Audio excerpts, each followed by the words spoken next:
Hello friends, I'm Chris and welcome to another unboxing video. This time, we have the Apple Watch Series 5.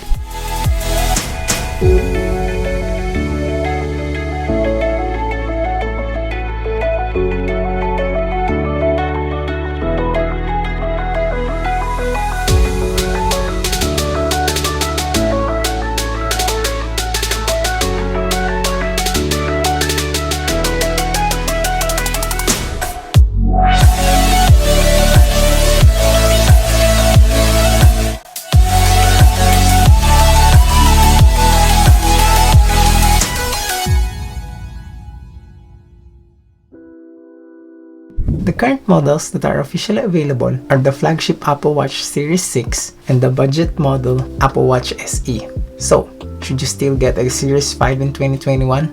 I'll help you answer that, but first, let's unbox. Okay, we don't need any knives to remove the plastic as they provide this satisfyingly easy to pull tab of their packagings. Then more tabs to open the box to reveal more boxes. Let's open the strap first. Of course, some paperwork, then the straps themselves.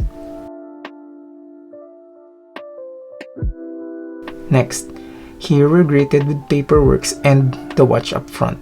We still get a 5-watt charger and the magnetic charging puck, and finally, the Apple Watch covered in this beautiful suede leathery sleeve.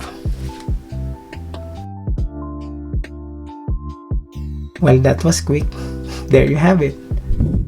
To answer that question of should you get the Series 5 instead of the current Series 6 or SE? For me, it's a big yes. My main reason is the price. I got this on sale for 5,000 pesos less than the Series 6 price tag. You're also not missing much on features because the improvements are minor. The blood oxygen monitor, exclusive on the Series 6, is not available for use here in our country just yet. And the chip on this is still super snappy. And that always on display, it's really useful. A big reason to get this one over the SE. Kasi walang always on display yun. Plus, you still get a charger. So, yeah. The little things. So, enlightened ba kayo na onte? Or magstick kayo sa Series 6 or SE? Tell me in the comments below and ask me questions if you have any. I'll keep using this watch and make a review in a couple of weeks. So please consider subscribing if you want to know more about what to expect and experience from this product. Thank you so much for your time watching. Hope to see you in the next one. Ingat!